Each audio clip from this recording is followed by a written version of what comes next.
enjoy technology if it's utilized for the right reasons. I think it can be very beneficial and helpful. However, I think if it's not managed responsibly, it can cause a lot of problems. Well, I think there's nothing wrong with the students using phones for educational purposes, um, but they need to not be using them to play games or to chat with each other while school's going on. So I'm Debbie Longwell. I'm the nurse here at Cox High School. I find that technology can be very useful in many situations.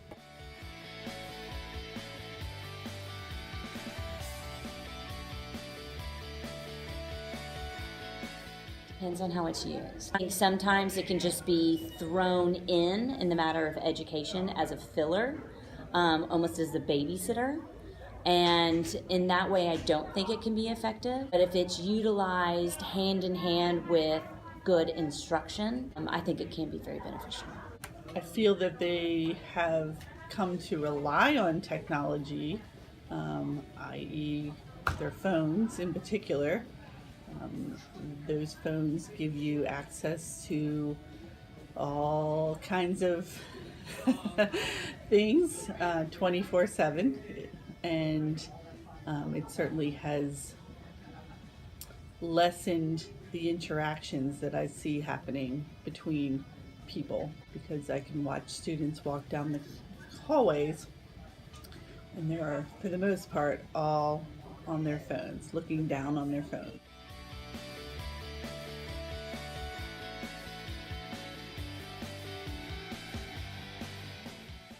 I've seen pros and cons.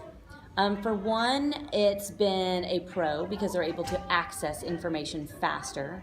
I'm able to give them information in different methods that allows them easier access to it, especially not in school hours.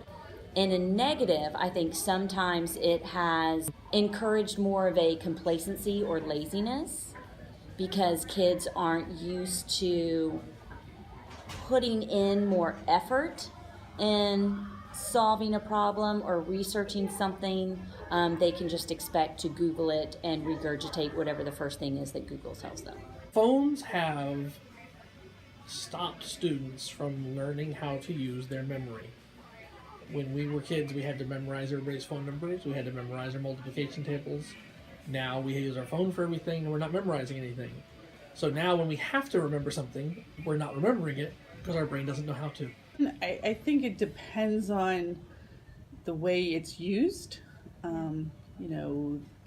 It certainly, for instance, with a computer, gives us access to all different sites that some of them are extremely useful. They might help somebody, for instance, find a nursing home for their parent, or rather than trying to drive around and find something like that, or they might be able to access a teacher that's across the city.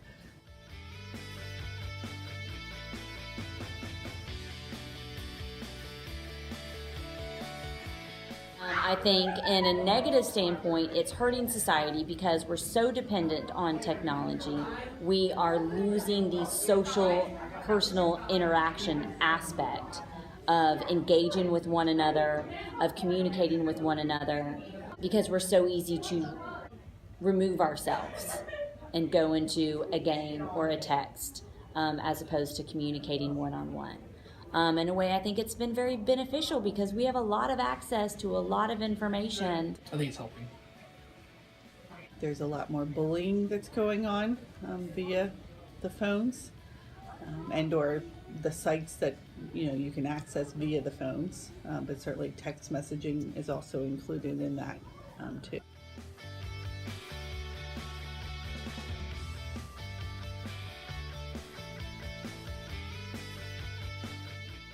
The amount of time that they spend on it, dedicate it to not every aspect, controlling every aspect of their life.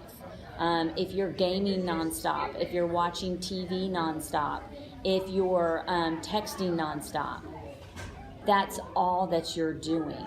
So get outside, interact with other people, have a conversation as opposed to texting. There's a real big push right now, and it's among the technology companies. The big people who run the technology companies are limiting the number of hours that they allow their family members to be on the phones.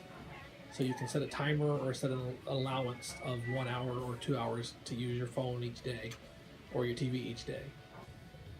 It's just a matter of being able to determine for themselves, am I using this really more for a personal use, i.e. I'm going onto a social media, I'm texting, versus am I doing something that will be, like that, useful. I think that students have got to self-regulate the amount of time that they spend and what they're doing in that time.